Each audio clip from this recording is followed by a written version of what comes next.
What's up? Y'all know who it is. The world-renowned, greatest human being to ever walk on Earth's crust. It is yours truly, Carcino. I'm just messing with y'all. This is the truth behind the beef between LL Cool J and Cappadonna. Now, this is the funny thing about it, is that the beef was really never between those two people. And majority of the world never really heard about it. To where it made it to The Source, made it to XXL, or any other hip-hop publication at the time. And people like, well, how was this a beef? And why was no one talking about it? What happened? Well, this is what happened. Who remembers when the RZA put out the compilation album, The Swarm, that had Cobra Clutch? No. You had everybody, all the young Wu-Tang people on there, and they all spitting, getting some money, and they put out an incredible album.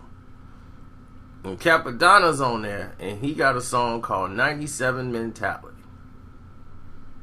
And when you hear 97 Mentality, you say, oh, okay. Donna's next. So, when you hear 97 Mentality, that beat, everybody wanted to rhyme to that. And the RZA produced that track. And that's from the Mad Libs. Their album, what was that? Promises.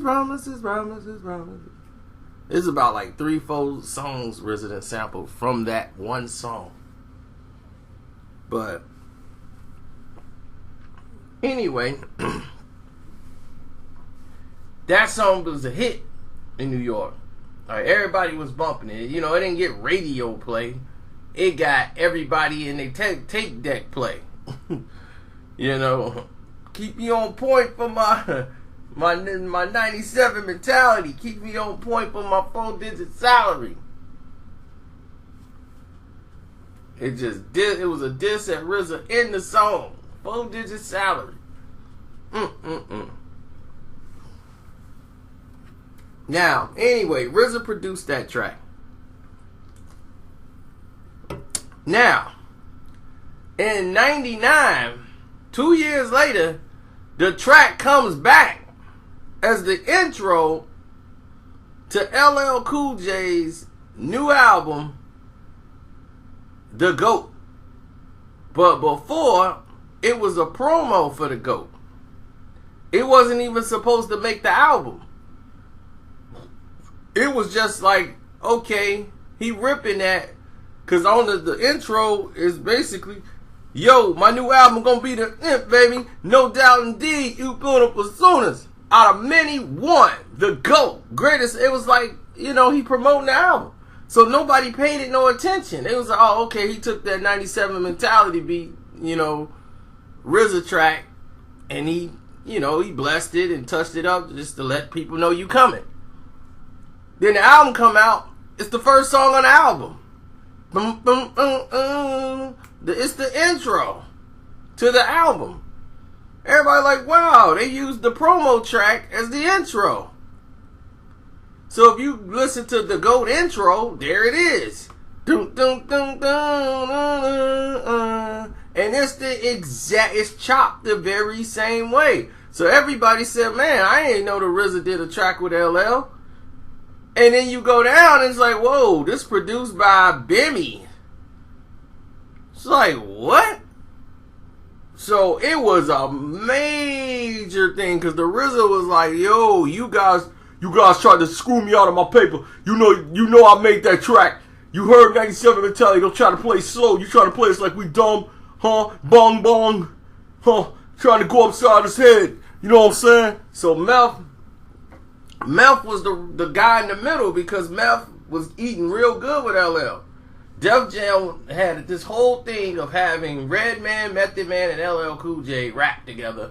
They had just did the Monstars and all that stuff. So they was eating good. Like, they was like, checks was coming in good. So Method Man didn't even want to do another album.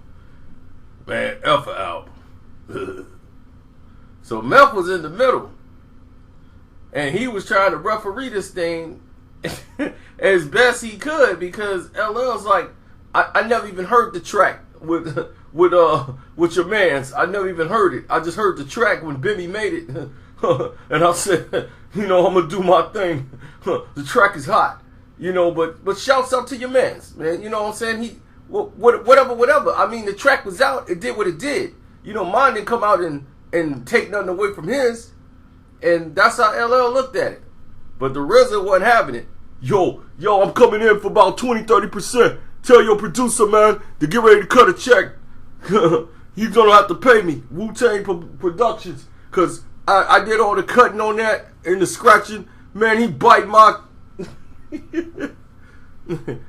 So he got on the line. Somehow they got in contact and he was like, yo, man, get off my... Come up with your own. Quit trying to bite off my creativity. So...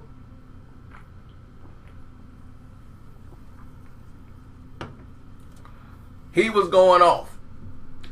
The guy insists it was mixed by somebody else. I got the track. I never knew you made the track.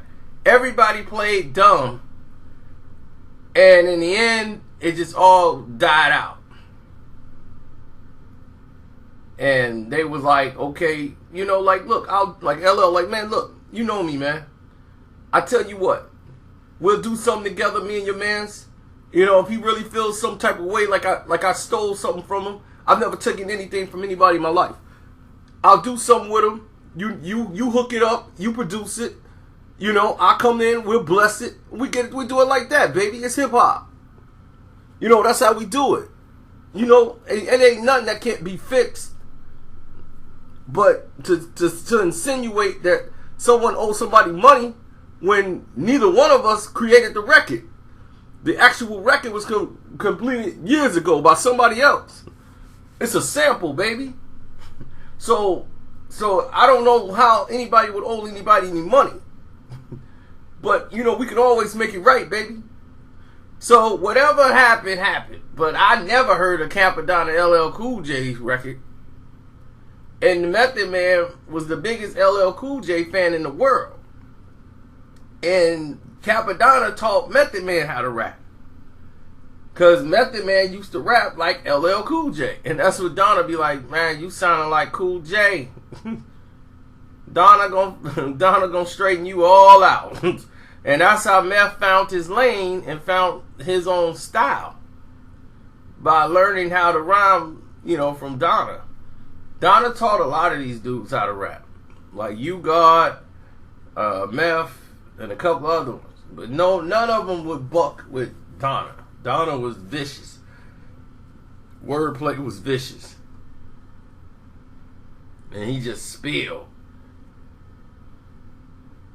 So at the end of the day, that producer, I never really seen him again. Or no, do I personally believe? Yeah, he stole from RZA.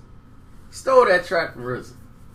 Y'all listen to the track and tell me, anybody who make beats, tell me that they jacked that from 97 Mentality.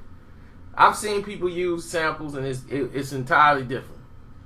From when other people use it, then someone else used the same sample.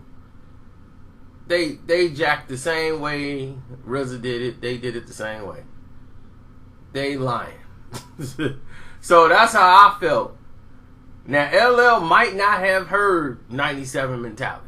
He probably heard the beat when they had it and said, I want that, I'm ripping to that. But they said that's a lie. LL wanted to get on a hot track to intro his album because he knew everybody in New York was bumping that track. But this how it happens in New York in the mixtape era. Somebody will get the instrumental and probably had that, and L probably just heard that instrumental and heard everybody rocking to that. Because people would do that, get that instrumental and be like, look, ripping. Bop, bop, bop, bop, spitting their own rhymes to it. So if he's like, okay, this is what's hot, this beat. And he'll jump on it. Like, people jacked his beat. Like, Mobb Deep took his track with Pink Cookies, the remix. When he did Pink Cookies in a Plastic Bag, the video version, that remix, and Mobb Deep had that track on their album. But it was all love. Everything was good. It got straightened out. Everybody was cool.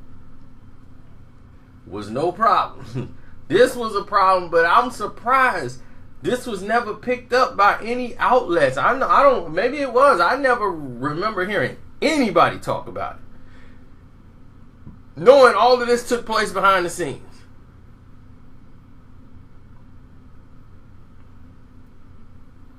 But it is what it is, you know. Shaban Carcino, I'm out. Don't forget to subscribe and click one of these videos you see probably in the corner if you want to keep staying updated to what's going on. I'm out. Peace. And nobody died. Remember that. Very important. Nobody died. They had a discussion. They worked it out. Nobody talking about pull up, come get this smoke, I'm finna wet you. None of that craziness. See how things happened back then? Dealt with like men. Conversation.